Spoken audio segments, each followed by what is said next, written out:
오늘 같은 날은 방송하는 게 아니라 모여서 그 얘기를 하시더라고요. 술자리를 가야 되는 날인데 지금 사올까요? 네? 사올까요? 차라리 그게 나을 것 같아요. 그냥 네.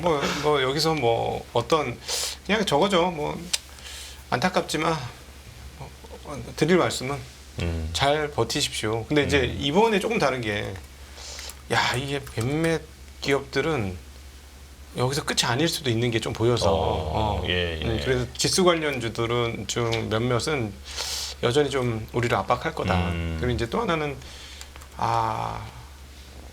이 가장 단단했던 맥세븐, 빅세븐들이 거기 중 하나가 이제 금이 갔는데 저는 이게 이제 AI에 대한 의혹이라고 보여집니다. 예. 그래서 이렇게 되면은 가장 강력했던 성장 동력 하나가 휘청거리는 거라서 시장의 심리적으로는 상당히 영향을 미칠 것 같아서 빨리 오늘 미국장 수습이 되기를 좀 바라고 있습니다.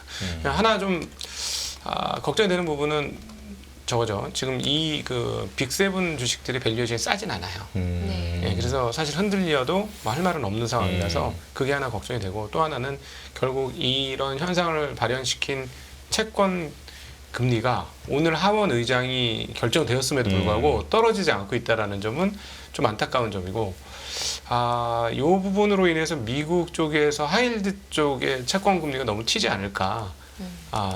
그거가 없으면은 그냥 넘어갈 수도 있을 것 같은데 하이힐드 채권이 튀면은 아마 중소형 은행들도 일부 상당히 좀 다시 위험해질 것이고 그래서 그 부분 없이 넘어가길 바라는데 뭐 연준은 되게 자신 있어 하지만은 사실 이 신용 이슈는 어떻게 될지 모르는 거니까요. 그렇죠. 그 소형 은행들은 지방 은행들은 잡았다고 하지만 그 중소기업들 중에서 이미 러셀 2000 지수는 연초 대비 신저가예요. 그러니까 한계 기업들이 분명히 있을 거거든요. 한국도 마찬가지지만. 그래서 그 부분들을 어떻게 헤쳐나갈 수 있을지가 좀 관건인 것 같습니다. 한국은 밸류에이션 기준으로는 이 정도면 뭐 많이 떨어졌습니다. 네. 그래서 사실 오늘 코스피가 2,300선이 이제 붕괴가 됐었는데 이제 그러다 보니까 이 분위기에 휩쓸리면서 어떤 패닉셀이 나오지 않을까 이런 우려도 점점 커지고 있거든요. 이거는 김민수 대표님께서 한번 전망을 말씀해 주실까요? 패닉셀이요? 네. 나오고 있는데요. 얼마나 나온 걸까요? 진행 중인데요, 지금. 네. 네. 근데 뭐 근데 오늘 그래도 좀 대형주 코스닥 같은 경우엔 개인이 순매수 기록한 종목도 꽤 있었어요. 어떤 그쪽이요? 그 코스닥의 대형주들 네. 중에 개인이 순매수한 종목들도 꽤 있었다고요. 개인이요? 네, 개인은 순매수를 한 종목들 좀 있지 않았어요? 물론 네. 떨어질 때마다 계속 순매수하죠. 순매수 네. 하는데 오늘 좀 이상한 변화가 좀 나왔었고 뭐 저희가 어떤 변화죠? 알고 있는 성장주의 끝판왕 2차 전지 쪽에서는 개미털기가 들어갔습니다. 무슨 얘기냐면 주까지 밀어버리고 한 오후 쪽에 그들은 사고 이게 사는 게 진짜 사는 게 아닙니다. 공매도 청산 개인 투매 받더라고요. 오늘 한 2시 정도부터. 그래서 뭐 개인적으로는 요만큼 한번 사봤는데 혹시 그래 한번 물려보자 이런 마음으로 한번 사봤는데 네. 모르겠습니다. 지금 상황 쪽에서 지금 시장에서 지금 다 얘기하는 리스크 관련된 요인들은 반영되고 있죠. 지금 시장에서 반영되고 있다 보니까 원래 이렇게 시장을 보면서 그런 분들이 있죠. 그 좀 상반기 때 좀 주식을 하다가 좀 벌었어요. 그러면 그거 가지고 지금 제대로 대처 못하다 보니까 그거 안고 그대로 매매하다 보니까 다 번 거 다 날리고 마이너스 넘어가다 보니까 제일 또 괴로운데 그중에서 좀 몇몇은 한국 시장을 잘 하시는 분들은 상반기 벌었습니다. 그럼 빼놓습니다. 뺐다가 좀 매매하다 보니까 지금 원금도 깨지고 좀 이거 별로네. 근데 이분들이 뭐 하냐면은 번 거 투입할 준비합니다. 그러니까 원래 지금 이런 변화가 나오게 되면 솔직히 시장 하락하게 되면 기뻐해야 돼요. 네, 이런 상황 쪽에서 제가 알고 있는 밸류 쪽 하단까지 내려오고 뭐 PBR 트레일링으로 지금 한 0.8배 초반 되면 0.83배 정도 예. 내면 될 것 같습니다. 네. 네. 그 정도면 뭐 알고 있는 재료들 거기서 뭐 더 나빠지지 않는다 그러면 지금부터 뭐 기회다라고 생각하는 기쁜 마음으로 봐야 되는데 기쁩니까 지금? 네. 기쁠 수가 없는 게 네. 그러니까 지금 이런 상황 쪽에서 이제 결국에는 이제 바닥을 확인하고 뭐 지금이 바닥이냐 뭐 질문해 보니까 그런 거 있더라고요. 지금이라도 현금 확보 아니면 최대한 버텨야 뭐 이런 얘기도 나오고 그러네요. 네. 그래서 지금이 바닥이냐 답을 못 드립니다. 왜냐하면 바닥의 징후는 항상 우리가 아무리 뭐 이게 PBR 기준으로 싸다, 뭐 내년 실적이 한 뭐 50조, 100조 가까이 늘어날 텐데 그거 대비해서 계산하면 싸다 이거 아무 의미 없고요. 징후를 만들어줘야죠. 그러니까 누가 만드냐면은 지금까지 항상 그랬습니다. 외국인들이 한국 시장에서는 바닥 패턴을 만들어줬기 때문에 그런 변화가 나와야 되는데 그 중에 하나가 아직까지는 지금 보세요. 장중에도 계속 기회만 되면 선물 사는 듯 했다가 매도. 그리고 조가상으로 매도 이런 식으로 나오다가 오늘은 아예 버티던 반도체마저도 확 팔아버리다 보니까 이런 변화로 나왔을 때는 그냥 그들은 아직은 아니란 얘기죠. 그럼 그거 나올 때까지는 턴하는 신호 보고 대응할 것이냐 아니면 그냥 이 정도면 싸니까 물릴 마음으로 한번 사보겠다라고 대응하느냐 차이는 있다고 하더라도 지금 뭐 아직 여기서 끝났다 뭐 2299 뭐 의미가 있는 지수니까 여기서부터 뭐 내일부터 V자 반등이다 모르겠습니다. 이거는 아직은 개인적으로는 신호는 안 나왔다고 생각하는데 충분히 이제 느끼는 자리들은 벌써 느끼는 자리는 한 2,400 깨질 때부터 느꼈죠. 네. 사면 괜찮을 텐데 하다 보니까 지금 저희가 여기까지 온 거예요. 네네.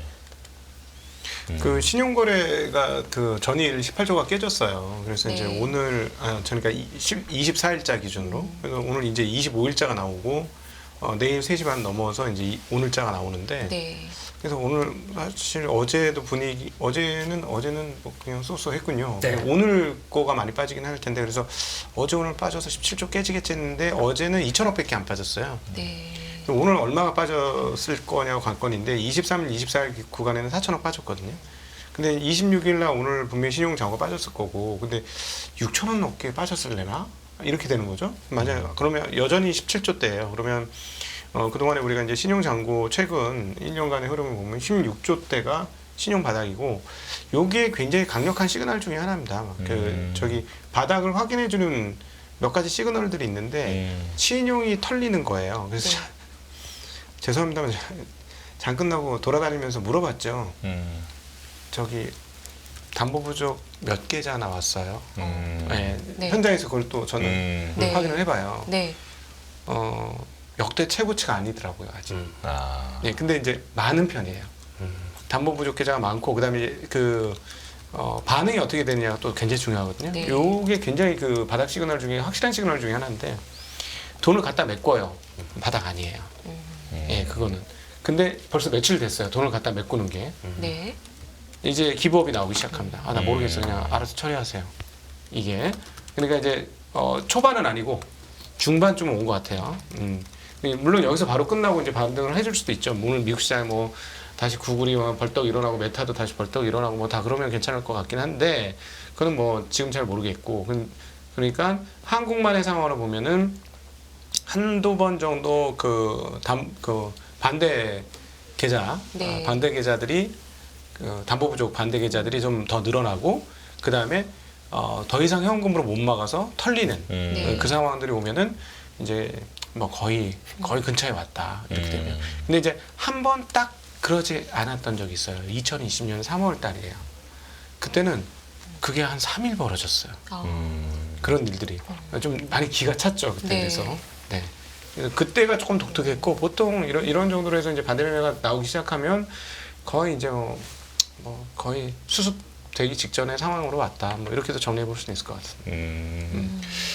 그 바닥 시그널에 대해서 말씀을 해주셨는데, 뭐 물론 좋은 일은 아니지만, 네, 그렇게 이제 다른 데서 가지고 와서 메꿀 수도 없을 만한 그런 상황이 많이 벌어지는 것을 이제 그동안은 분명한 바닥 시그널로 보고 있었는데, 어쨌든 여러 가지 전망으로 봤을 때는 뭐 이런 패닉셀 같은 것이 당장 이제 중단이 되고 V자 반등을 한다, 뭐 이렇게 보기는 조금은 요원하다, 뭐 이렇게 보면 될까요? 네. 많이 빠지면 V자 반등 나옵니다. 많이 빠질수록. 그건 뭐 언제나 그랬으니까요. 네네네. 이게 오히려 급락을 하면 또 올라올 때 탄력적으로 팍 그렇죠. 올라오기도 하지 않습니까? 맞죠. 2020년 3월에 그랬지 않습니까? 큰 폭으로 빠지니까 이게 오늘 빠지는 속도는 사실 약간 급락 구간 수준으로 처음 들어갔죠. 들어왔죠. 왜냐하면 저가가 나왔으니까 주요 기업들의 종가가 저가 부근에서 형성됐고 그다음에 네. 내린 종목 수가 오른 종목 수의 한 10배 가까이 되는 거니까 네. 90% 정도 내리고 10% 올랐거든요. 네. 이런 것들을 보건대는 뭐 그런 가능성은 있고요. 이제 문제는 앞서 미국 시장 얘기인데 그 빅세븐들이 밸류에이션이 높아서 네. 얘네들이 떨어지면은 미국 평균 10년 PER 배수가 17배인데 얘네 보통 22배 이상에서 다 놀고 있고 많은 거는 뭐 40배 이상에서 놀고 있으니까 아 얘들이 빠진다고 뭐 그러면은 정말 싸요 이렇게 얘기하기는 조금 애매하거든요. 우리가 이제 바닥을 구분하는 건 뭐냐면 때려도 이제 더 이상 반응 안 하는 시점이 오거든요. 네. 예. 근데 이제 미국은 중소형주들은 이제 거의 그 정도 온 것 같아요. 중소형주들은. 근데 이 대형주들이 이제 시세를 만들어줬기 때문에 얘네들한테는 아직 공간이 좀 남아있다. 이게 이제 조금 우려되는 거고. 네. 이게 그러니까 어젯밤에 알파벳 네. 구글이 9.5%가 빠졌어요. 근데 이게 이런 대형주가 9.5%가 빠진 것도 놀라운데 사실 그렇게까지 실적이 많이 부진했던 건가요? 실적 좋았죠. 좋았잖아요. 사실 실적 좋았습니다. 매출액은 사실 기대치를 상회했고. 실적 아주 좋았습니다. 네.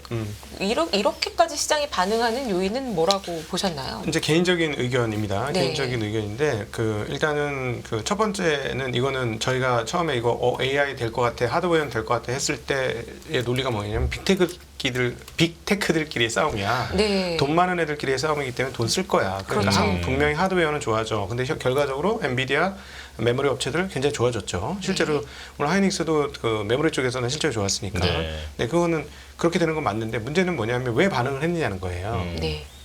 그 마이크로소프트가 구글의 심장부를 찌르고 들어온 거잖아요. 그걸 계속 말씀드렸지만 구글의 심장부를 어떻게 찌르고 들어왔냐면 AI를 붙여갖고 오픈 AI를 붙여가지고 빙을 돌렸고 네. 빙을 돌리면 어떻게 돼요? 검색이나 이쪽으로 돌리는 네. 거잖아요. 근데 검색의 핵심적인 비즈니스 모델이 뭡니까? 광고지 않습니까? 광고는 구글의 핵심 비즈니스 모델이에요. 네네. 그거를 치고 들어왔잖아요. 그런데 사실은 AI에 관련해서는 종주국, 원조, 진짜 참 원조는 구글이에요. 그렇죠. 네. 그래서 이제 구글이 굉장히 급하게 네. 바드를 출시를 했고 너무 급하게 출시를 하느라고 그때 뭐 아이에게 행성에 대해서 얘기해 줄 때 뭐라고 대답할 거냐 해가지고 그거 잘 못했다고 막 한번 난리가 났었잖아요. 네, 네. 급하게 했기 때문에 그렇거든요. 왜 급하게 했느냐? 쫓긴 거예요. 사실 구글은 편안하거든요. 다른 빅테크에 비해서 항상 편안하게 수익이 나오는 그렇죠. 앉아도 돈 버는 회사였어요. 네. 그러니까 우리가 항상 답답했던 건 뭐냐? 도대체 안드로이드 소프트웨어가 왜 iOS보다 이렇게 떨어져? 좀 잘해봐. 이게 이제 우리 안드로이드 폰 디바이스 만드는 회사들의 입장이었고, 네네. 제발 폴더블 관련 OS 좀 잘 만들어줘. 이게 또 우리의 입장이었는데, 이 그 편안했던 애들이 급하게 활동을 했는데 결국 그 AI 관련이 수익으로 붙는 곳은 클라우드 서비스일 가능성이 매우 높죠. 네. 당연히. 그러니까 클라우드 서비스에서 마이크로소프트의 성장은 지속이 됐는데 얘는 마이크로소프트보다 성장률이 떨어졌다는 거예요. 나쁜 건 아니었어요. 28%에서 22%로 성장이 그러니까. 떨어졌는데 그걸 나쁘다고 볼 수 있어요? 그러니까 전 분기 대비인데요, 그게. 예. 근데 그거를 도대체 말이 안 되는데 예상보다 매출도 높았고 예상보다 주당이익도 높았고 나쁘지 않았는데 왜 이랬느냐라고 네. 보면 결국은 사람들이 이거를 간파한 거예요. 예. 마이크로소프트가 앞서가네. 자, 그러면 구글의 핵심 사업 영역이 마이크로소프트한테 탈취될 수도 있겠네 라는 우려를 했을 거라는 거죠.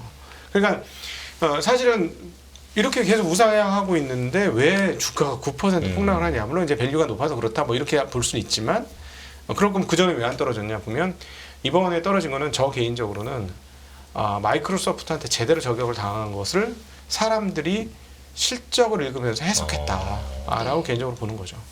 부지불식간에 그렇게 해석을 했을 거라는 겁니다. 네. 그러면 이거는 구글 자체에만 이슈로 봐야 될까요? 아니면 AI 전반에 대한 우려로 시장이 해석하는 그러니까 걸까요? 엔비디아가 빠졌죠. 네. 네, 엔비디아가 빠진 거예요. 왜냐하면 지금 뭐냐면 왜 클라우드가 안 늘어? AI 뭐 새로운 생산성 혁명에 이게 지금 이것까지 건드린 거면 어제 하루 하락으로 끝나지 않을 수도 있다는 게 이제 제 고민이고 걱정인데 오늘 아침에 보면서 분석을 해보니까 기분이 싸했던 게 뭐냐면 자 이번에 미국 그 나스닥이 30% 이상 오르고 이렇게 계속 고공행진을 했던 이유 중에 하나 금리도 높았고 그 다음에 성장률이 높아서 금리가 안 떨어질 거라고 했고 네. 근데 성장주가 그 높은 이율에도 불구하고 금리에도 불구하고 잘 버텼던 이유 왜냐하면 금리를 이길 수 있는 것들 자본주의 시스템에서 금리와 어떤 여러 가지 부정적 상황들을 이길 수 있는 가장 핵심적인 힘은 뭐냐면 생산성 혁명이에요.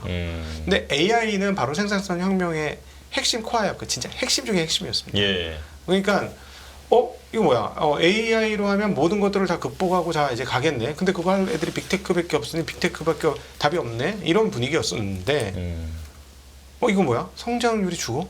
생산성 혁명 해주는 핵심 아니었어? 근데 더 이상 안 늘어? 이거 뭐지? 이런 상황이 온 거죠. 그러면 이게 문제가 뭐냐면 사실은 우리는 알고 있었잖아. AI가 돈이 안 된다는 거 당장은. 그렇죠. 돈은 엔비디아하고 메모리 업체들만 된다는 네. 거 알고 있었죠. 네. 그럼에도 불구하고 얘들이 죽기를 각오하고 서로 싸우기 시작했으니까 언제까지 계속될 거다 했는데 갑자기 AI와 클라우드와 연결된 성장성이 좀 덜 나와? 그럼 얘네 설비 증설은 어떻게 되지? 이 고민을 하게 되는 거예요. 돈도 안 남는데 얘들이 죽자 사자 계속 밀어붙일 수 있을까? 하는 고민이 생길 수 있잖아요. 그럼 그 고민이 생기면 당연히 어떻게 돼? 메모리 업체, 소프트웨어 업체, 그다음에 그 칩 업체 다 문제가 생기겠죠. 딱 근데 오늘이 그랬어요. 엔비디아, 소프트웨어 업체, 그리고 한국의 메모리, 하이닉스까지. 그냥 다다다다다 연결되면서 굉장히 어려웠거든요. 그래서 여기까지 시장이 생각을 안 한 거였으면 좋겠습니다. 그냥 해프닝 같이 갑자기 예상 실적이 예상보다 좀 덜 나왔어 실망이야 이러면서 물량을 터뜨렸는데 너도 나도 갑자기 팔아가지고 빠진 거였고 빠르게 회복되면 좋겠는데 여기까지 해석한 게 아니기를 저는 개인적으로는 바라고 있습니다. 예, 클라우드 분야의 성장률 둔화에 대한 어떤 일종의 실망감만으로 보기에는 근데 지금 방금 각도님께서 말씀해 주신 내용이 상당히 설득력이 있다. 네. 이렇게 생각이 드는데요. 근데 그 방금 언급하신 것에 이제 말미에 그 하이닉스까지 빠진 것에 대해서도 말씀해 주셨는데 이제 바로 이어서 그냥 그 반도체와 2차 전지주의 급락 저희도 이렇게 지금 주제를 잡아봤는데 하이닉스 얘기를 좀 더 하는 게 좋을 것 같아요. 이어서 하이닉스 실적에 대해서 또 어떻게 보셨나요, 대표님께서는요? 숫자 자체는 덜 나왔습니다. 네. 네, 뭐 솔직히 적자 흐름에서 조금 줄었네, 덜했네 이건 별 의미가 없다고 생각하고 있고요. 근데 숫자 자체가 그러다 보니까 일단 고민하기 시작했죠. 근데 장 초반에는 올랐습니다. 그러니까 낙폭을 축소하려고 했습니다. 게다가 좀 후반에 나왔던 변화가 조금 다른 거는 개인적으로는 하이닉스의 문제가 안 좋다고 생각합니다. 하이닉스는 근데 지금 기준으로 하이닉스가 지금 어떻게 보면은 삼성전자나 나머지 일반 IDC 업체들과 비교해 봤었을 때는 생각보다 먼저 올랐죠.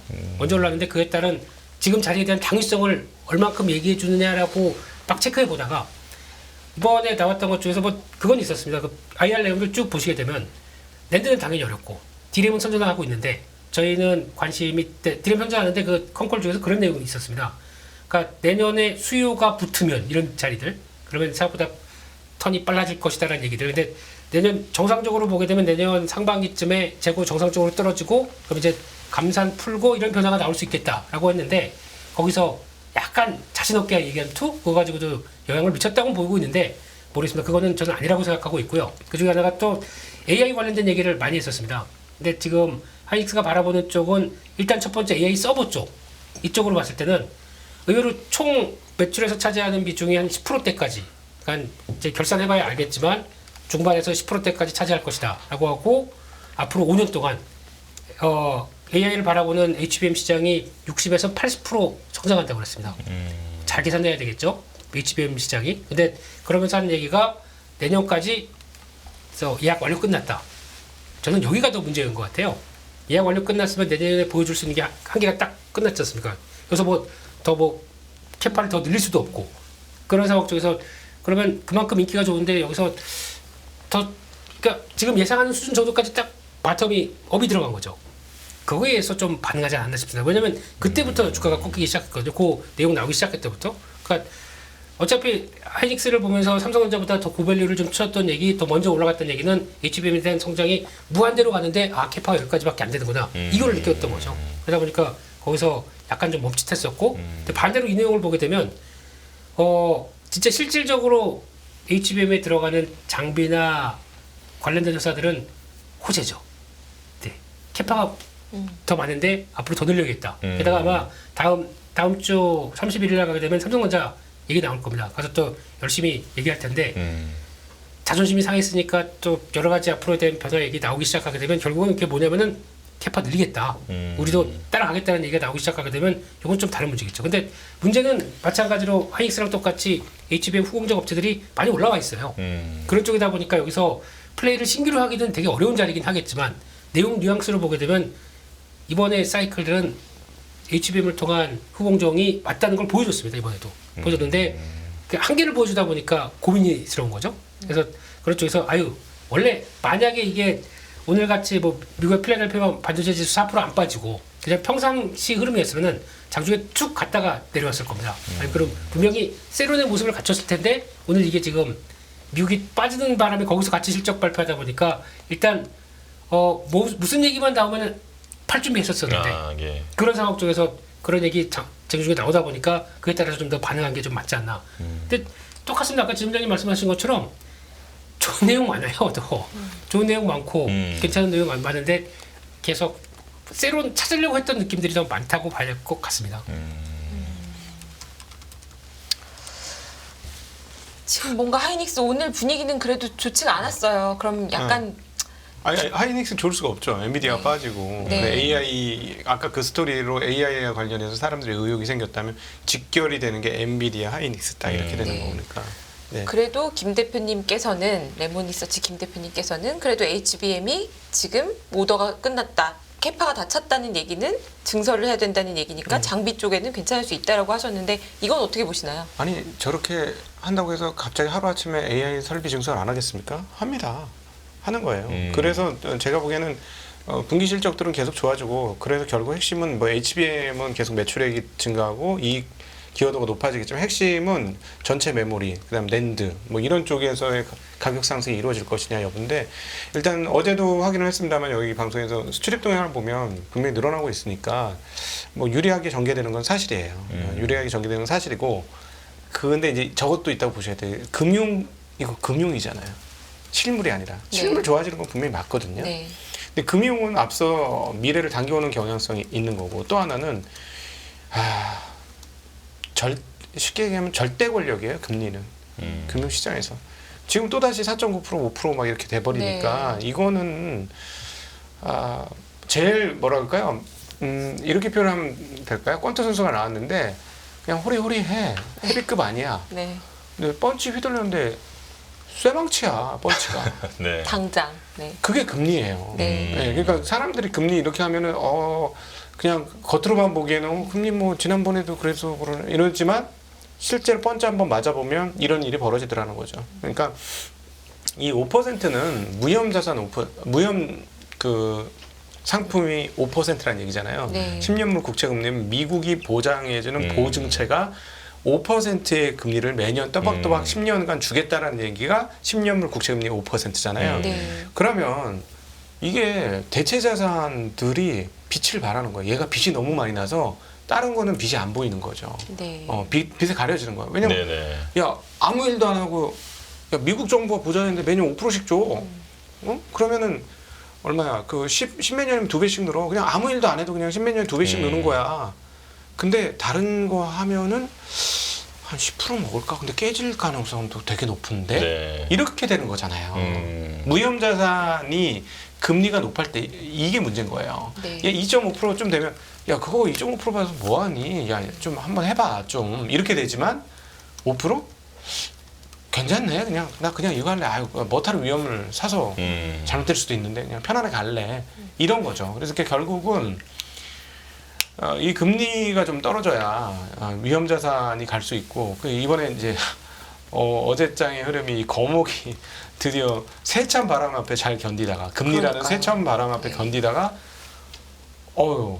가지가 뚝 부러진 느낌 그런 느낌이 조금 나요. 사실 올해 미국 시장에서의 이익 상승 주도, 시가총액 상승 주도했던 게 사실 M7, 매그니피션트 7이라고 얘기했던 이 대형 빅테크였는데 이게 알파벳을 주도로 뚝 부러지고 나니까 네. 이게 진짜 걱정이 되는 건 사실이에요. 그렇죠. 네. 근데 뭐 반도체 그 영향 받았다고 해요. 2차 전지 지금 더 타격을 지금 받고 있는데 2차 전지는 뭐 말할 것도 없는 걸까요? 어떻게 해야 될까요? 아까 금리 얘기하시면서 이제 미국 금리를 볼 때 무형 자산 쪽으로 얘기를 했는데 네. 제가 보기에는 금리 쪽에서 무형 자산에 대한 확고한 신념이 깨졌다고 봐야 할 것 같습니다. 약간 흔들리고 있습니다. 무형 미국이 위험 이런 쪽, 그러니까 미국이 안고 있던 그만큼의 프라이드가 약간 기스가 나는 사건들이 요즘 많이 나오고 있죠. 네. 그게 조금 깨지기 시작하면서 이게 어디로 가냐면은 그 부분만큼이 움직이는 게 비트코인으로 갑니다. 그런 신뢰도가 약간 그쪽으로 다변화시키려고 하는 경향들이 더 높아지는 것 같아요. 예. 그러다 보니까 나타나는 현상인 것 같고, 그러면 무형 자산인데 5%만 준다. 그러면 주식 다 팔고 우리 다 사야죠. 그럼 수요가 넘쳐야 됩니다. 그럼 가격 올라가면서 금리 빠져야 됩니다. 왜 안 그럴까요 지금? 그럴 수 있는, 그리고 지금 당장 급해요. 지금 다음 15일까지 해서 셧다운 되게 될 거 우려되다 보니까 지금 국채 발행 좀 급하게 많이 합니다. 그러면 이렇게 되면 좋은 금리라고 그러면 다 사야죠 지금요. 안 삽니다. 그게 지금 나타나는 균열이랄까 이런 것들이 지금 영향들이 예? 어유 워워하래요. 아 그러니까요. PC가 알려주네요. AI 들어가 있나요? 네. 네. 그런 쪽으로 나오다 보는 것도 하나의 여파인데, 결국에는 이 정도 금리면 사줘야죠. 누군가 사야 되는데 그게 살 사람들을 찾다 보니까 이제 드디어 중국을 다시 불러내요. 외교부 장관 와서 자 잠깐 다시 한번 얘기해보자 하면서 이제 약간 뉘앙스가 나오기 시작하는 것도 뭔가의 변화가 좀 다르게 들어가야 되겠죠 지금은요. 그러다 보니까 에이펙에서 얘기 나오는 거 요거는 또 잘 지켜봐야 될 것 같습니다. 그래서 모종의 무슨 얘기가 나와서 또 이제 또 두 정상 만나서 조금 좀 그런 게 완화가 돼야 그냥 그러겠죠. 표면적으로는 그래도 그냥 별로 악수하고 싶지 않은데 또 선거철도 됐고 그러다 보니까 지금 악수도 좀 하고 뭐 이거 해야 좀 될 것 같아서 그런 실리적인 것도 좀 있을 것 같고. 근데 지금 말씀하셨듯이 금리가 이러다 보니까 성장주는 무차별하게 깨질 수밖에 없죠. 그리고 지금 원래 정확하게 2차전지가 에코프로 기준으로 봤을 땐 120만 원에서 버티다가 깨지기 시작한 때가 저기쯤에서 이제 나 힘들어라고 했을 때가 9월 FOMC 끝나면서부터였어요. 지금까지 저희가 알고 있던 거는 금리 내년에 초에 가면 이제 바로 내릴 거다. 그런 뉘앙스가 상반기 대응이 높다 보니까 네. 야 이제 고생했더니 성장률 좀 가자. 아이디어만 갖다 붙여줘. 이렇게 움직이다가 그게 이제 많이 오르다 보니까 버티다가 그때부터 본격적으로 하락했던 거는, 근데 2차전지뿐만 아닙니다. 알고 있던 뭐 AI부터 로봇 이런 종목들 다 본격적으로 하락이, 성장주에 대해서 이제 밸류가 우리가 알고 있던 금리나 한 6개월 1년 뒤로 넘어가겠어. 그러다 보니까 거기서부터 꺾인 게 가장 큰 이유거든요. 그렇게 되기 시작하면서 밸류 조정 나오면서 거기서 매물을 부르고 나왔던 현상들이 여기까지 나온 거고, 정확하게 보게 되면 이번에 LG에너지솔루션 실적 발표에서도 지난번에도 밝혔고 지난 분기에도 예고를 했었어요. 이미 2분기 때 실적 때도 3분기부터 실적 안 좋아질 것이다. 다 알고 있었거든요. 저희가. 네. 그에 따른 당연히 리튬 가격 떨어지고 메탈 가격 떨어지다 보니까 그에 따른 변화. 근데 내용들 자세히 읽어보게 되면 LG에너지솔루션에 대해서 악재를 할 만한 건 없어요. 딱 하나 이제 그 문구가 생각보다 좋은 문구도 많았습니다. 좋은 전망에 대해서도 그나마 다시 해석해볼 문구도 많았는데, LFP 한대요. 2026년부터 생산이 아니라 양산입니다. 대량으로 찍어내서 그것도 들어간다는 얘기는 그것까지 커버한다는 얘기거든요. 그러니까 중국이 미지의 세계, 아직 할 수 없는 미국에는 LFP 우리가 한다라는 얘기랑 똑같잖아요. 삼성 SDI도 오늘 그렇게 얘기를 했었던 거고요. 그러면 요거저거 따져보면은 잘하고 있구나 뭐라고 하는데, 거기서 나왔던 내용 중에 하나가 올해 성장률만큼 내년의 성장률도 거의 그 정도밖에 안 될 것이다라는 뉘앙스. 그러니까 원래 지금 보게 되면 적어도 이제 상반기까지는 그렇게 나올 것이라고 얘기를 했습니다. 그러면 성장주는 올해 만약에 30% 성장했다. 내년에 40% 50% 성장할 거 보는데 올해 30% 성장, 내년 30% 성장. 그럼 YY 성장률에 따라서 보게 되면 플랫한 거죠. 네네. 그러다 보니까 그에 따른 그걸 가지고 또 기권 찾게 되면 이제 그런 것 가지고도 좀 매도를 불러일으키네요. 그러다 보니까 지금이 금리 때문에 촉발돼서 안 좋을 성장주가 자극받을 때입니다. 게다가 대한민국 논리는 상반기 좋았던 거 하반기 당연히 부러진다. 이게 논리가 같이 겹치다 보니까 지금 거의 투매를 불러일으키는 이런 현상이 돼 있는데, 그렇다고 뭐 전기차 시대가 끝났나요? 아니면 뭐 전기차가 지금 나오고 있는 악재들은 지금 다 반영된 흐름들이죠. 그러니까 이렇게 나오고 있는 게 지금 현상이다. 이렇게 바라보고 있습니다. 제가 이건 어제 사회를 보면서 오늘 제가 얘기하겠습니다라고 네. 얘기했으니까 이 2차전지 관련은 입만 벌리면 욕을 먹어가지고 좀 그렇긴 한데 저기 똑같아요. 모든 이 성장주, 강력한 성장주들의 패턴은 똑같은데 과거에 그 테슬라도 똑같았었습니다. 인도량 증가율이 86%씩 되면서 어떻게 되냐면 그게 막 몇 분기 연속으로 이어지니까 5년 미래를 막 땡겨오는 거예요. 그러니까 뭐 밸류에이션 100배 뭐 이렇게 나오는 거죠. 그쵸. 그런데 이제 그게 언제부터 금이 쫙 가게 됐냐면 뭐 테슬라는 좀 독특했습니다. 왜냐하면 고점 부근에서 1,200달러, 1,300달러 그 부근에서 대주주가 3번인가 주식을 파는데 네. 안 팔겠다고 하면서 팔았어요. 그래가지고 그게 좀 과도하게 더 빠졌지만 그 본질적인 흐름으로 보면 인도량 증가율이 꺾이고 매출과 이익 성장률이 가파른 우상향에서 완만한 우상향으로 바뀌었어요. 네. 그러면서 그게 장장 그 400달러를 넘게 하던 게 100달러 초반까지 떨어지거든요. 네. 예. 그러고 나서 이제 다시 200달러를 넘어선 건데 지금 2차 전지가 보면 작년, 재작년, 작년, 올해의 성장률은 기가 막히게 올라왔죠. 그러니까 미래를 어떻게 당겨도 상관이 없었던 거예요. 5년 정도를 당겨도 상관이 없었는데 지금 그게 드디어 내년도 올해보다 성장이 좀 많이 줄어.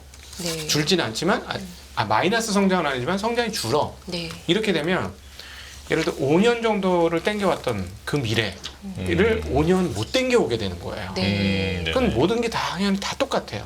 그럼 멀티플 80배, 100배를 주는 이유는 뭐냐면 뭐 예를 들어 영업이익 12% 나는 거를 멀티플을 80배, 100배 줬다는 건 5년 동안 이 성장률이 유지된다는 의미인 거예요. 네. 예. 한국의 평균 멀티플보다 4, 5배를 줄 수 있다는 건 5년 뒤도 그럴 거란 얘기거든요. 네네. 근데 그게 훼손이 되면 뭐냐면 그 5년이 4년이 되고 3년이 되고 2년이 되는 거죠. 예. 그러면 이제 주가가 깨지게 되는 거고 한 가지 이제 전방의 그 흐름들은 계속 나왔던 게 이 중간체거든요. 네. 반도체하고 똑같습니다. 중간재예요, 중간재. 그러니까 배터리만 들고 다니면서 아 이거 좋은 배터리야 이러지 않잖아요. 네. 그렇죠. 야 이게 어디 배터리인 줄 알아? 끝내주는 배터리야 너 이거. 너 이거 한번 봐봐. 되게 신기하지? 이런 사람 없잖아요. 그러진 네. 않죠. 네. 반도체 갖고 그거 들고 다니면서 야 이거 좋은 반도체야 이러지 않잖아요. 네. 결국은 완성체 제일 끝단에 그 앞단에 그 상품에 들어가는 건데 반도체가 왜 헤맵니까? IT 디바이스가 안 팔리고 서버에서 안 써주고 그러니까 안 팔리는 거예요. 모바일에서 안 써주고 그럼 결국 뭐냐면 2차 전지는 ESS는 아직 먼 얘기고 그리고 네. ESS는 우리가 만드는 고급 배터리는 안 써요. LFP 쓰더라도. 그러니까 그러면 결국은 전기차예요. 전기차는 앞단에서 이미 테슬라가 보여줬습니다. 할인을 어마무시하게 한다는 거. 연초에 얼마였죠? 10만 달러 넘던 게 8만 달러가 6만 달러까지 모델 X가 그렇게 빠졌죠? 뭐 모델 Y 기준으로는 한 2천만 원 정도? 네, 네. 한국 돈으로 빠졌죠. 그렇게. 예, 그 할인이 된 그렇죠. 거잖아요. 예, 할인이 그만큼. 됐죠. 네. 이건 무슨 말이냐면 안 팔린다는 얘기고 그다음에 그 포드의 가장 잘 팔리는 모델이 그 트럭 150이에요. 네. 그게 이제 그 일렉트로닉으로 F150으로 나온 게 있거든요. 그게 지금 재고가 7,000대예요. 안 팔려요. 그러면서 나오고 있는 게 덜 만들겠다는 거예요. 네. 앞단에서 덜 만들겠다고 하면 뒷단에 당연히 영향이 오죠. 반도체하고 똑같은 거예요. 네. 지금 작년 반도체, 올해 상반기 반도체와 앞으로 내년의 2차 전지가 상황이 비슷하다 지금. 그럼에도 불구하고 이제 반도체만큼은 아닌 게 공급 과잉 문제는 반도체보다는 적었고 딱 하나 이제 우려가 되는 건 저희가 이제 처음에 2차 전지 21년도에 막 투자할 때 25년도에는 공급 과잉 올 거야. 그 전에 철수해야 돼라고 했었는데 하나 이제 하나 우리가 예상을 못한 게 IRA법이었고요. 네. 그 다음에 지금 또 하나 전혀 예상과 다르게 된 게 일본의 공급 과잉이에요. 아니 중국의 공급 과잉이에요. 그러니까 중국이 어떻게 할 거냐면 이제 이렇게 되면 덤핑을 칠 겁니다. 그 미국에서 7,500불 그 주잖아요. IRA법으로. 그냥 이렇게 될 수도 있어요. 7,500불 그냥 깎아줄게. 내 거 7,500불 싸게 사. LFP. 그냥 갖고 가세요. 그거 안 받아도 돼. 네. 이렇게 될 수도 있는 거예요. 네. 그래서 그런 것들은 경쟁을 격화한다는 측면에서 우리가 이제 기업 투자할 때 가장 안 좋은 게 경쟁 격화가 안 좋거든요. 이 그렇죠. 덤핑 상황은 경쟁 격화를 만들게 될 겁니다. 그게 안 좋죠. 네. 아, 참 이게 좋은 산업이 잘 보이지가 않아요. 네, 지금 상황에서. 그런데 그러니까 저점 부분이겠죠? 그러겠죠. 네. 그래도 뭐 나름 실적은 잘 나왔는데 뭐 좋은 포인트가 없는 게 또 현대차. 그리고 뭐 실적은 잘 나왔다고 하는데 주가가 또 애매한 게 또 삼성바이오가 있는데 어떤 종목을 말씀해 주시겠어요, 대표님?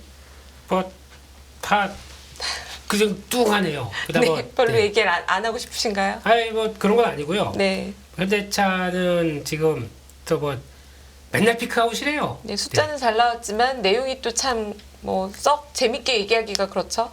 피크아웃 없는 피크아웃. 네. 네, 현대차, 네, 기아, 네. 맨날 실적만 나오면은 예상보다 잘 나왔고 와 이런 실적 네. 다 보긴 모르겠어 이런 분위기. 네, 그러니까 맨날 이 모양이죠. 예, 이런 쪽인데 모르겠습니다. 뭐 어떻게 풀려야 되느냐 이런 걸 가지고 현대차에 대해서 뭐라고 말씀 참 어려운데 잘하는 기업입니다. 잘 팔고 있고 그만큼 사람들 소비자 니즈를 딱 맞춰가지고 잘 하고 있는 것 같고 거기다가 또 만약에 또 그런 것들이죠. 현대차나 기아가 약간 지금 전기차를 더 잘 팔았어요. 만약에 테슬라 밸류 쫓아가려고 막 그렇게 움직였었으면은 이거 지금 오히려 갔던 것도 심하게 깨졌을 겁니다. 반대로는. 근데 그것도 그런 상황도 아닌 오늘 나온 실적 가지고 보게 되면 3조 8천억 나왔죠 오늘 영업이. 그러면 이거 그냥 단순 계산으로 봐도 한 16조는 충분히 나옵니다. 그런 회사가 영업이익이 16조, 17조 되는 회사가 시총이 얼마인지 아세요 지금? 얼마인가요? 38조?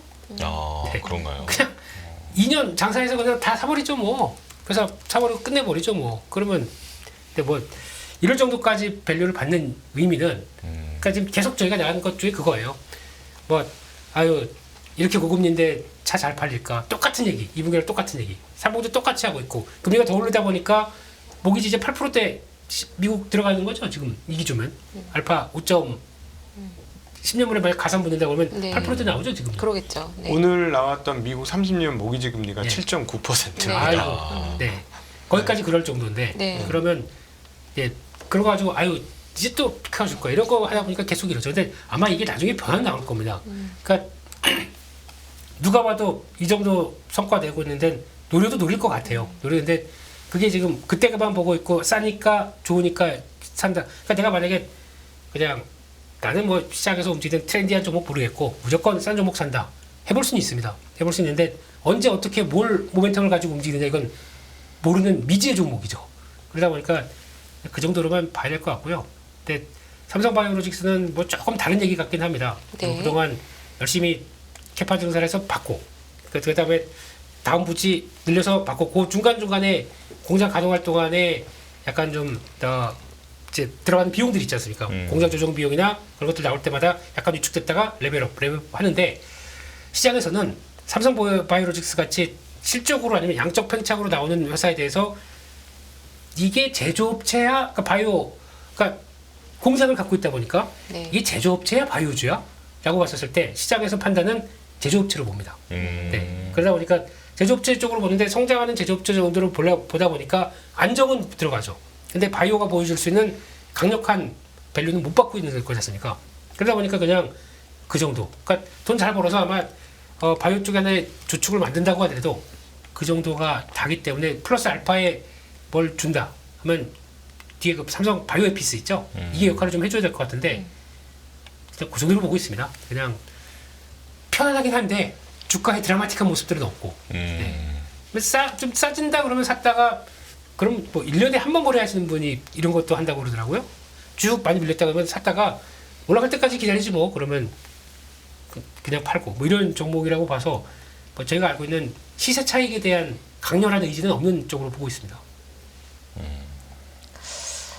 원래는 뭐 금융주, 배당주 이런 것도 볼 때인데 지금 배당 많이 올라갔어요. 네, 주가가 떨어져가지고. 그러니까요. 저 안 그래도 전화 몇 군데 돌려보고 있거든요. 네, 뭐 얼마나 나오나요? 너무너무 싫어하시는 그 업종인데 네, 한번 물어봤어요. 네, 작년에 배당 이렇게 줬는데 작년 기준으로 5%인데 올해 기준으로 시가 배당을 주면 똑같이 주시면 10%네요. 주가 반토막 났거든. 네. 그래가지고 전화했더니 결정된 사항은 똑같아요. 발언. 이사회 결의를 해야 되기 때문에 결정된 사항은 없습니다. 아니, 그러면 기조가 이어지느냐? 안 줄 거냐? 이익이 떨어졌는데 그러니까 아직 그것도 확정된 바는 없으나 그 배당을 줄이겠다는 얘기는 없습니다. 라고 얘기를 해요. 그러면서 그러면 만약에 그만큼 작년만큼 배당 주면 올해 이익만큼 배당 주는 건데요? 네, 물어봤어요. 네. 그러니까 배당을 그만큼 주면 올해 이익이 하도 추락을 해서 2년 전 대비 3분의 1 토막이 더 났어요. 네. 이익이. 그래서 그러면 이익 다 주는 건데요. 그러니까 물어보니까 배당 가능 이익이 따로 있습니다. 이러는 거예요. 그래서 그러면 만약에 배당을 그대로 준다면 배당률이 지금 막 10%씩 돼요. 이거 좋죠. 무형 네. 수익률 5% 부럽지 않죠. 왜냐하면 2달만 기다리면 되니까. 네. 물론 이제 배당량 떨어지고 올라올 때까지 2달에서 주가가 한 이제 4달 2달 정도 만에. 더 기다려야 되는데 지금 주가가 진짜 많이 떨어졌거든요. 네. 그러니까 그 뭐 52주 신저가 이상 찍힌 것들 중에서 네. 배당률이 작년 대비 따블이 낮다 이런 것들이 있으면 그거는 저는 2달 기다리면은 받으니까 나쁘지 2달 않아요. 동안 주가가 더 내려가면요. 운명이죠. 네, 운명이요? 네, 그 운명의 신에 맡겨야죠. 네. 네, 근데 이제 제가 이거 말씀드린 건 이제 너무 많이 떨어져가지고 그렇죠. 아까 이제 현대차도 저는 이제 주가가 이제부터 이 정도면은 시장이 조금 떨어지더라도 많이 떨어질 건 없을 것 같아요. 때려도 이제 더 이상 안 때려지는 그 있거든요. 그러니까 저희가 가치 투자하는 사람들이 하는 얘기가 뭐냐면 바닥이 단단한 거 이걸 좋아해요. 네. 죽여라고 해도 안 죽는 어디 한계치가 있거든요. 그러니까 그거는 우리가 시장 전체로 따지면 PBR 배수 0.7배 이런 네. 거잖아요. IMF가 그쵸. 터지고 코로나가 터져도 0.7배는 웬만하면 지켜. 그리고 그런 상황 아니면 0.8배는 웬만하면 지켜. 이런 거잖아요. 그런 것처럼 개별 주식들도 뭐 예를 들어 금융 시스템 리스크가 아니면 더 이상 빠질 수 없는 단계까지 이제 떨어지는 주식들이 지금 꽤 많이 속출했어요. 그러니까 여기서 더 떨어지려면 금융 위기가 와야 돼. 네, 제가 보기에는. 또 이 금융 위기 그러면 또 찾으려면 찾을 수는 있습니다. 부동산 관련해서는 금융 위기 가능성이 있어요. 좀 심각한데 이번에 보니까 연합인포맥스에서 보도를 냈는데 보금 자료는 40조 일부에 한국은행 발권력이 동원됐더라고요. 그래서 여러분 뭐 부동산 관련해서 리스크는 정말로 큽니다.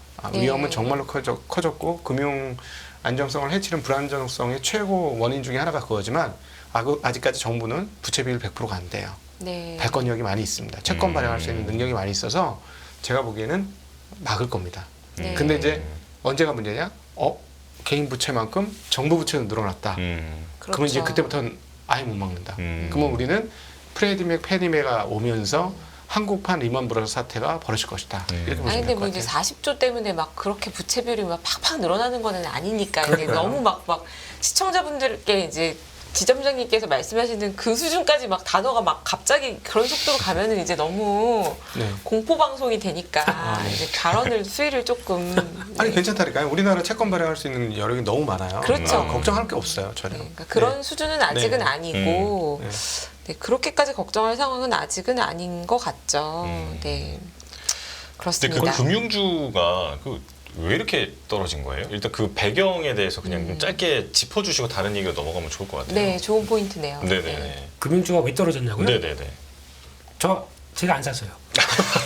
저 같은 모멘텀 플레이한 사람들은 안 보죠. 네. 그럼 워낙 다 알고 있어요. 그냥 항상 그래. 그러고 있는데 그리고 한 몇 년 매매해서 보니까 자 2달 남겼는데 저 한 7% 6% 받아볼까? 배당락이 무슨 8, 9% 갖다 좀 떨어져 버려요. 그 배당 받아봐야 그것도 한 자금이 묶여버린 이런 현상이 나오다 보니까 받는 것도 한 4월 달에 받고 이것도 바꿔야 됩니다. 이것도 그냥 미리 예고하고 이제 앞으로 배당 얼마 줄 거다 미리 예고하고 그다음에 배당 시기도 좀 당겨줬으면 좋겠어요. 그래야 이걸 뭐 그 결산하고 뭐 그러다고 뭐가 그렇게 오래 걸립니까? 차라리 그렇게 해서 좀 빨리빨리 한국인답게 좀 뭐 이거 전산으로 뭐 늦나요? 이것도 안 될 것 안 되지 않습니까? 뭐 이유가 있지 않을까요? 제가 뭐 내꺼님한테 그런 거 아니고 어디다 얘기를 해야 될 텐데 할 데가 없어서 그냥 시선이 글로 가서 그렇습니다. 넉 달 늦게 주면 기간이 이게 얼마입니까? 그거 네. 이제 다 챙겨 누가 먹습니까 그거는? 근데 앞서서 좋은 포인트를 말씀해 주셨는데 실적이 감소했어요. 그러니까 주식 시장에서 제일 중요한 건 사실 기업의 실적이죠. 네네. 실적이 감소했고 뭐 내년 전망도 지금 그렇게 좋은 건 아니니까 뭐그 특별히 부분은 뭐 키움증권이 그 미수권 4,000억 공시가 난 것 때문에 증권사가 같이 움직였죠. 네. 그 부분 이렇게 되면은 앞으로 증권사 다 이렇게 되는 거 아니야? 하는 뭐 그런 부분도 분명히 있을 거고요. 네. 근데 그거 미수 정리해도 만약에 진짜 한 3천억 정도는 뭐 미회수라고 한다고 하더라도 그래도 4, 5천억 수익 나는 회사 아닌가요? 그럼요. 네. 사실은 별로 망하지 않아요. 네. 거기다가 네. 배당을 이제 배당 가능 이익을 그러니까 이익의 30%는 배당한다고 그랬지 않습니까? 네네. 더 좋아진 거 아닙니까 이렇게 되면? 뭐 올해 기점으로. 네, 제가 보기에는 그 증권사들은 이제 모르겠어요. PF 많이 걸려 있는 회사들 빼고는 뭐 굉장히 그 뭐랄까 기름 다 빠졌습니다. 제가 더 이상 빠질 기름이 있을까? 네, 다이어트 너무 심하게 한 것 같아. 네. 저한테 뭐라 그렇게 보지 마세요. 저는 못 사고 안 삽니다. 네, 죄송합니다. 네. 뭐가 돌아서면은 증시가 좀 희망이 생길까요? 채권이 돌아서야죠. 채권이 돌아서야죠. 네네, 채권이 돌아서야죠. 그리고 요즘 보니까 오늘도 보면서 좀 되게 희한한 현상을 발견한 게 네. 오늘 중국 증시 보셨나요? 중국 상해 중국 증시는 증시 어떻게 됐나요? 마지막에 끝난 것만 봤는데. 0.4% 네. 플러스로 끝났는데 일단 쭉 빠졌습니다. 네. 빠지다가 돌리려고 하다 보니까 그때가 나왔던 얘기 중에 하나가 중국이 1조 위안 정도의 채권 발행한다고 그랬었죠. 어제였었죠. 네네네. 네. 그거 나오고 그 다음에 우리나라에도 업종이 조금 바뀌기 시작했습니다. 네. 그러면서 그때 나왔던 게 정확한 워딩이 중앙은행이 발행해서 그거를 그러니까 중앙정부가 발행해서 그게 돈이 어디로 가냐면 지방으로 간다고 그랬습니다. 네. 지방으로 갑니다. 네. 지금 다 허덕허덕 이건 지금까지 중앙만 바라보고 있다는 지금 지방에서 돈이 돌기 시작합니다. 그런 거 어떻게 될까요? 라고 한 얘기들. 그러니까 지금 저희가 저 부담스러운 미국 뭐 밸류가 뭐 약간 소프트 랜딩이니 하드 랜딩이니 막 그거 보고 있는 사이에 중국이 이제 액션을 취하기 시작합니다. 네. 이 정도쯤까지 됐고 안 되겠으니까 이제 약간 될 만큼 됐다라는 쪽에서 이제 채권 발행하고 재정을 쓸 준비가 다 된 거죠. 거기다가 또 다음 달이면 금리 인하 또 한다고 얘기가 나오는 것 같아요. 네. 그러면 이제 액션이 들어간다라고 하게 되면 조금 발빠른 기관 쪽에서는 그거 보네요.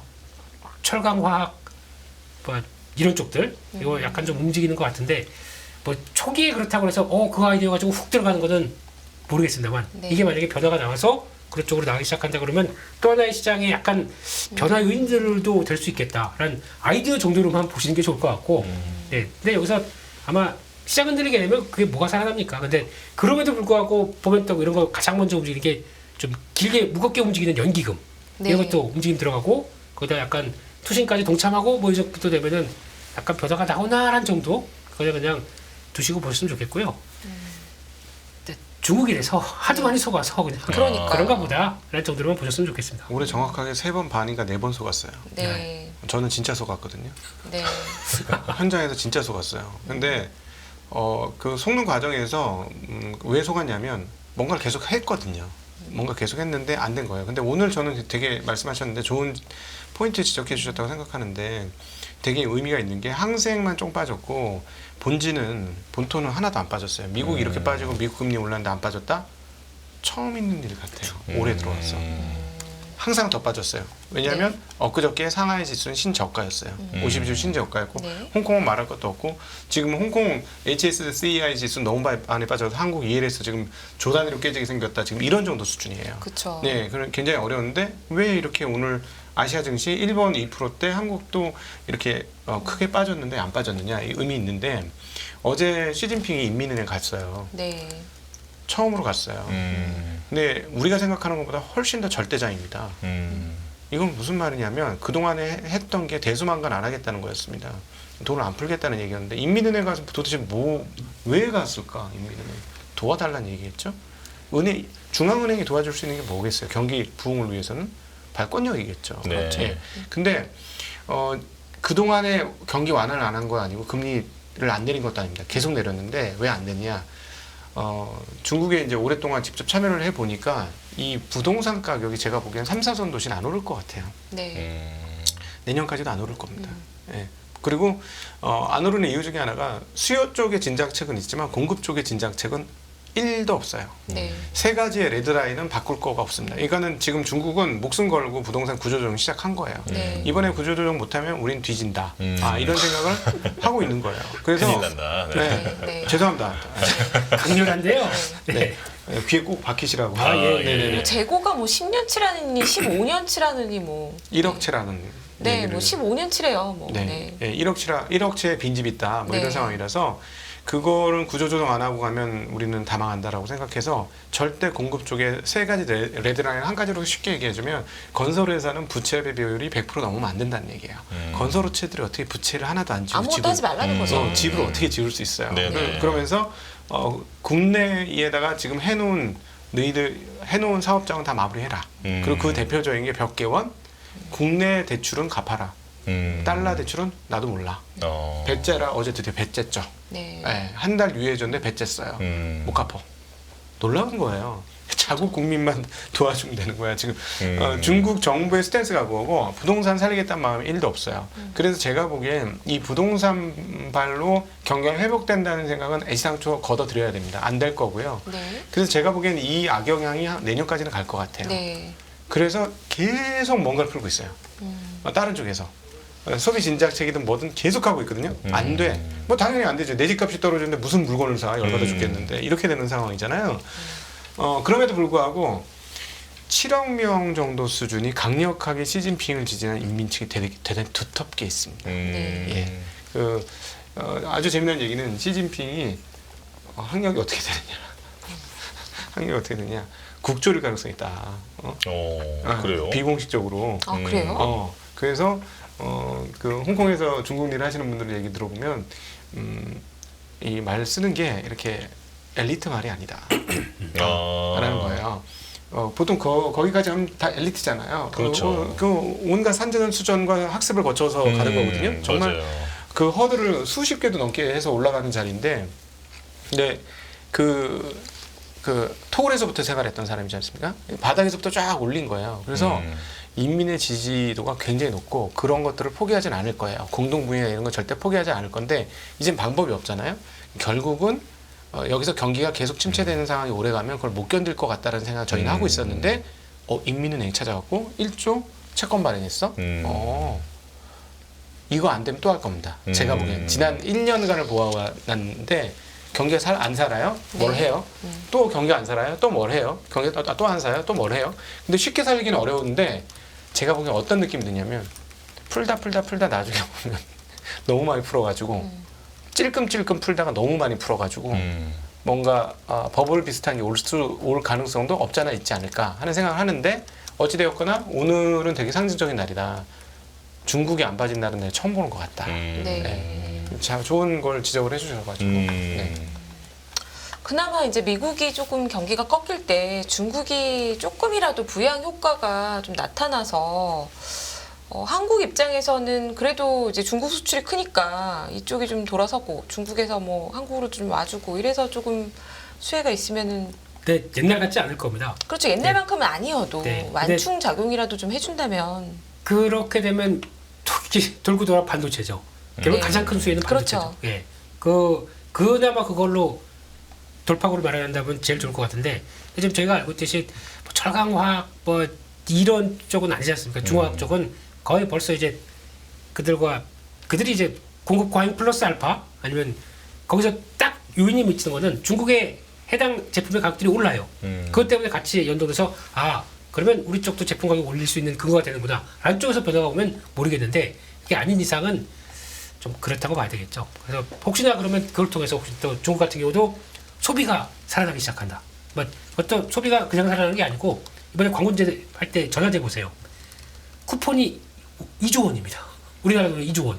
이걸 뿌려야 되는데 잠깐만 이거 사는데 배송료 빼고 하면 이거밖에 안 되는 일단 사죠. 사려고 하면 해보죠. 그러다 보니까 갑자기 몰리는 게 그런 금액이 나오지 않나 싶은데 그런 식으로 해도 불러서 얘기를 했겠죠. 시간이 없네요. 예, 불러서 얘기를 했겠죠.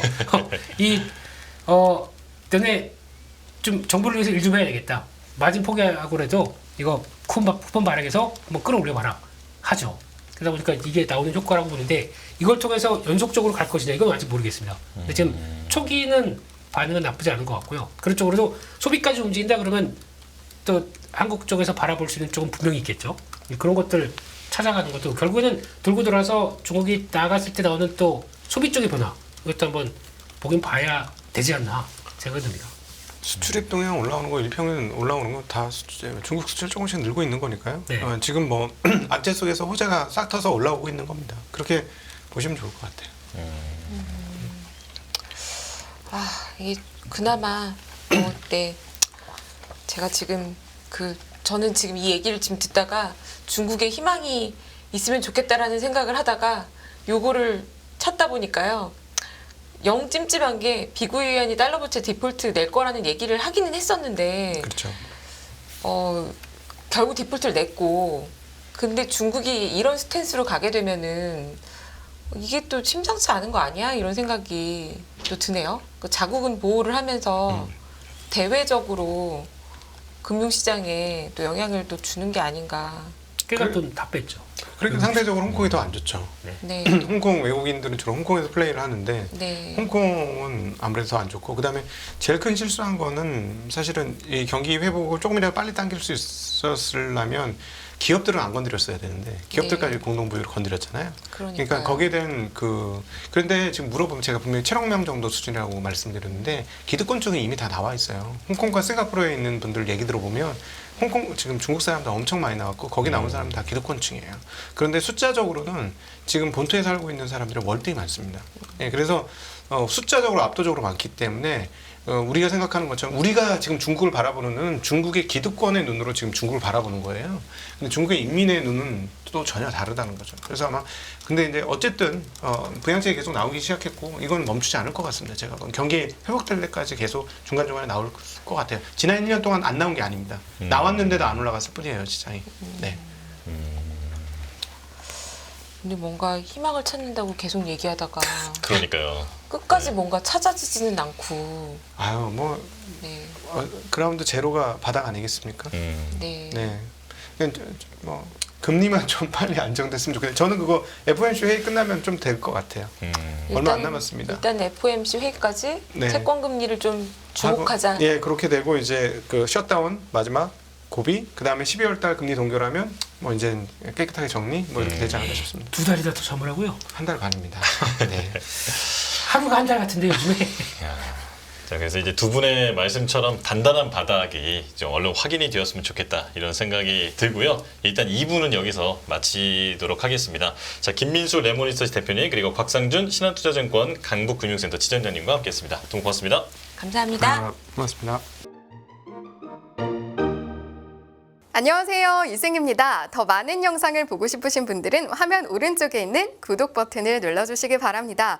그리고 영상을 보시면서 좋아요는 필수인 거 아시죠? 항상 인포맥스 라이브를 사랑해주셔서 감사합니다.